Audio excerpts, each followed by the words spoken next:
ശരീരത്തിന് അതേപോലെ പ്രാധാന്യം മനസ്സിന് കൊടുക്കുന്നുണ്ട്.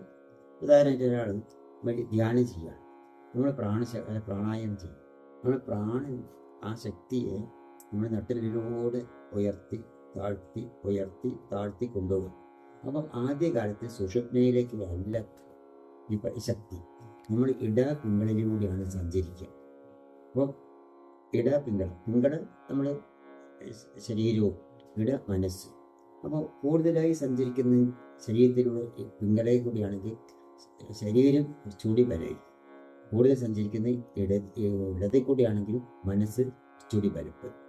അപ്പോൾ ഇത് രണ്ടും തുല്യമായി വരണമല്ലോ, സമന്വയാണല്ലോ.